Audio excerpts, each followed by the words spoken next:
কি খুলে গেল বাবা? শীতের জামাটা খুলে গেল। হ্যাঁ, শীতের জামাটা লাগিয়ে দিলাম তাহলে। হ্যাঁ, আপনি আপনি কেমন ফিল করছেন পাপা এই শীতের জামাটা পরে? অনেক ভালো ফিল করছি। হাতটা উঁচু করতে পারবেন নাকি আপনি? Hello hello. হ্যাঁ, আপনার কেমন লাগছে এটা পরে? কি গরম লাগছে নাকি? অনেক শীত? ভালো। বাইক থেকে আবার উল্টে পড়ে যাবেন, আগে হাতটাকে বের করে নেন, তা না হলে তো আপনি হাতটাকে উঁচু করেন। একটু উঁচু করলেও সমস্যা হবে না পাপা। না, উঁচু করবো না, চালাবো না।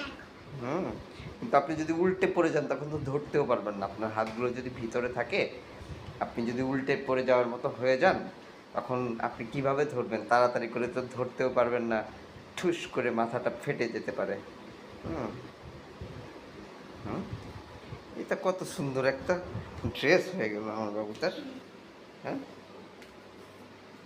অনেক সুন্দর একটা ড্রেস হয়ে গেল। হুম, আপনার কি পছন্দ হয়েছে এই এই ড্রেসটা? হ্যাঁ, আনকমন ড্রেস তো। হাতটা উঁচু করে দেখি তো, পুরাপুরি উঁচু করেন তো দেখি। হ্যাঁ, এদিকে ঘুরে পুরোপুরি উঁচু করেন। এটা শীতকালের জন্য রেখে দিন। হ্যাঁ, হ্যাঁ,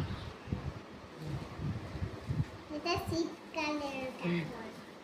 শীতকালের কাপড়। এটা কি দিয়ে বানিয়েছেন বলেন তো? আপনি আপনি কি জানেন এটা? বালিশের কভার দিয়ে। বালিশের কভার দিয়ে শীতকালের জামা বানিয়ে ফেলেছেন? হ্যাঁ, নিচেরটা কি আর উপরেরটা কি? নিচেরটা কি বালিশের কভার নাকি উপরেরটা বালিশের কভার? দুইটাই বালিশের কভার। দুইটাই বালিশের কভার।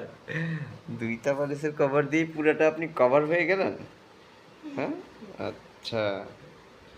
হাত উঁচু করতে পারবেন? হাত একদম পুরো উঁচু করে ফেলেন দেখি কেমন দেখা যায়। দাঁড়ান দাঁড়ান দেখি, তাহলেই বুঝতে পারবে সবাই যে আপনি কেমন করে এটা পড়েছেন সেটা। হ্যাঁ, আগে দাঁড়ান, স্ট্যান্ড আপ, হ্যান্ডস আপ। এই আল্লাহ, কি কি? জামাটা শীতের। হ্যাঁ, শীত শীতের জামা আবার খুলেও গেল। দিয়ে দেন। হ্যাঁ, ভেঙে গেল শীতের শীতের জামা। জামা খালি খুলে যে থাক পাপা, আপনার গরম লাগবে বাবা, থাক না, থাক থাক পাপা। অনেকক্ষণ পড়েছিলেন পাপা, এখন আপনার গরম লেগে যাবে। লাগিয়ে